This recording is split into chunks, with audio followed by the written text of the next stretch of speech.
Bingiz Kitchen. இன்னைக்கு நம்ம Bingiz Kitchenல என்ன பார்க்க போறோம்னா கோதுமை மாவு வச்சு ஒரு ஹெல்தியான சூப்பரான ஸ்வீட் செய்ய போறோம். அது குழந்தைகளுக்காக ஸ்பெஷலா. அதுக்கு முன்னாடி நம்ம சேனலை சப்ஸ்கிரைப் பண்ணாதவங்க மறக்காம பண்ணிடுங்க. பக்கத்துல இருக்கிற பெல் பட்டனையும் கிளிக் பண்ணிடுங்க. வாங்க வீடியோக்குள்ள போலாம். இன்னைக்கு நம்ம குழந்தைகளுக்கான ஸ்வீட் செய்ய போறோம் கோதுமை மாவு வச்சு. அதுக்கு பாத்தீங்கன்னா 1 கப் கோதுமை மாவு எடுத்துருக்கோம். இது என்னன்னு பாத்தீங்கன்னா பீட்ரூட் இருக்கு இல்லையா, அதை வந்து அரைச்சி சாறு எடுத்து வச்சிருக்கோம். அந்த சாறை திக்கா எடுத்து வச்சிருக்கோம்.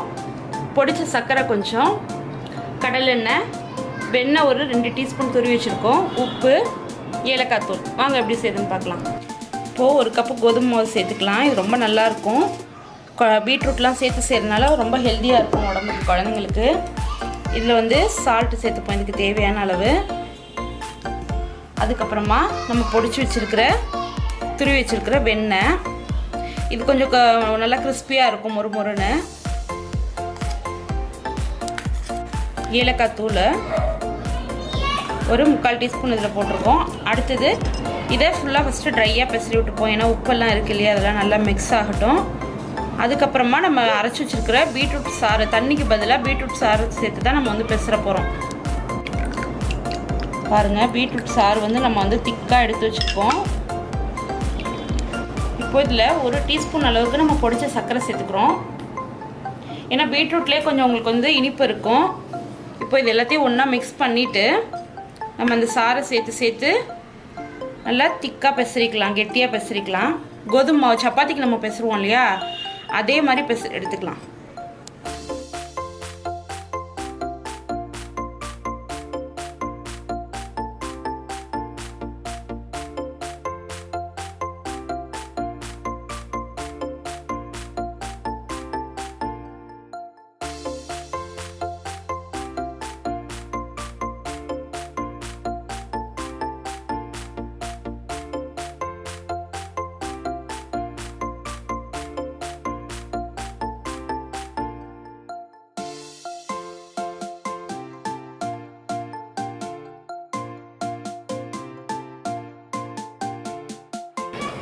பாருங்கள், இப்போ நல்லா நம்ம வந்து மாவை இந்த மாதிரி கெட்டியாக பெசரிருக்கோம். நம்ம பூரிக்கு பெசைவோம் இல்லையா, அந்த மாதிரி பெசஞ்சு வச்சுருக்கோம். இப்போது இதை நம்ம வந்து தேய்ச்சி உங்களுக்கு எந்த மாதிரி டிசைன் வேணுமோ அந்த மாதிரி நம்ம கட் பண்ணிக்கலாம். நம்ம வந்து கட்டையில் வச்சு, சப்பாத்தி கட்டையில் வச்சு கொஞ்சம் தேய்ச்சிக்கலாம். தேய்ச்சி இதை 4 பாகமாக பிரிச்சுப்போம். இது கொஞ்சம் மெல்லிசாக தேய்க்கணும். அதுக்காக நம்ம பிரித்து எடுத்து வச்சுப்போம். இதை தனித்தனியாக எடுத்து இப்படி உருட்டி வச்சுக்கலாம். இப்போ நம்ம இதை 4 பாகமாக பிரித்து எடுத்துக்கிட்டோம். இப்போ ஒரு பாகத்தை மட்டும் ஃபஸ்ட்டு தேய்ப்போம். இப்போ இதை வச்சுட்டு கொஞ்சமாக டஸ்டிங் பவுடரு, இது கோதுமை மாவு தான், வேறு ஒன்றும் இல்லை, சும்மா லைட்டாக, ஏன்னா நமக்கு தேய்க்கணும் இல்லையா, அதுக்காக. ரொம்ப மொத்தமாகவும் தேய்க்கக்கூடாது, அதே நேரம் ரொம்ப மெல்லிசாகவும் தேய்க்கக்கூடாது. கரெக்டான லெவலுக்கு தேய்ச்சிக்கோங்க. இதை தேய்ச்சாச்சு. இந்த மாதிரி மோல்டடு எல்லா கடைகள்லையும் கிடைக்குது. அப்படி இல்லை அப்படின்னா டேரெக்டாக நம்ம கத்தியிலே நமக்கு எந்த ஷேப்பில் வேணுமோ கீறிக்கலாம். இப்போ நான் இந்த மோல்டில் இந்த ஃப்ளவர் டைப்பை யூஸ் பண்ண போகிறேன்.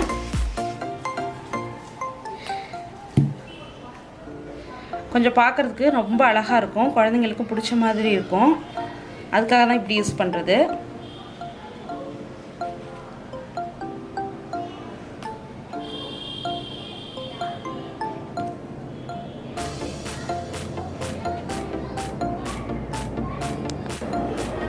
இப்போது இதை எடுத்துகிட்டு மறுபடியும் இதை நம்ம தேய்க்கிறப்ப யூஸ் பண்ணிக்கலாம். பாருங்கள், இன்றைக்கி நம்ம 2 டிசைனில் ஃபுல்லாக கட் பண்ணி எடுத்தாச்சு. மிச்சம் இருக்கிற மாவு கொஞ்சமாக இருக்கும், அதை திருப்பி தேய்ச்சிட்ருக்க முடியாது. அதுக்கு என்ன பண்ணணுன்னா இந்த மாதிரி கத்தி வச்சுட்டு நமக்கு எந்த ஆங்கிளில் வேணுமோ அந்த மாதிரி நம்ம வந்து என்ன டிசைனில் வேணுமோ அந்த மாதிரி கட் பண்ணிக்கலாம். நான் அது மாதிரி குட்டி குட்டியாக கட் பண்ணிக்கிறேன்.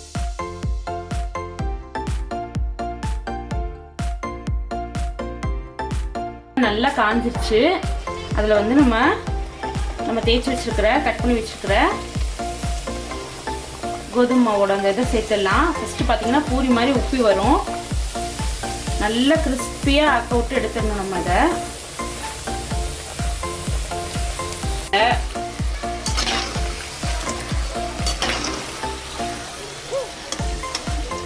இப்போ பாருங்கள், நல்லா கலர் சேஞ்ச் ஆகிடுச்சு. இப்போ இதை நம்ம எண்ணெயை நல்லா வடிச்சுக்கிறதுக்காக இந்த மாதிரி பேப்பரில் போட்டுடலாம். இப்போது நம்ம எல்லாத்தையும் நல்லா ஃபுல்லாக பொரிச்சாச்சு. இப்போ இது மேலே சர்க்கரை வந்து இந்த மாதிரி ஒரு வடிகட்டி வச்சுட்டு இப்படி தூவி விட்டுறலாம்.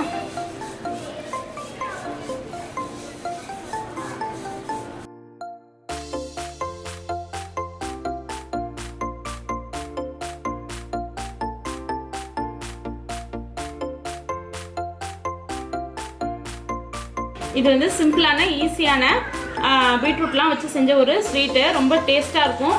கண்டிப்பாக குழந்தைங்களுக்கு ஈவினிங் ஸ்நாக்ஸாக இருக்கும். அது நீங்களும் கண்டிப்பாக ட்ரை பண்ணி பாருங்கள். ட்ரை பண்ணி பார்த்துட்டு உங்கள் கமெண்ட்ஸை சொல்லுங்கள். உங்களுக்கு இந்த வீடியோ பிடிச்சிருக்கும் நம்புகிறேன். உங்களுக்கு இந்த வீடியோ பிடிச்சிருந்ததுன்னா லைக் பண்ணுங்கள், கமெண்ட் பண்ணுங்கள், ஷேர் பண்ணுங்கள். மறக்காமல் சப்ஸ்கிரைப் பண்ணுங்கள். தேங்க்ஸ் ஃபார் வாட்சிங்.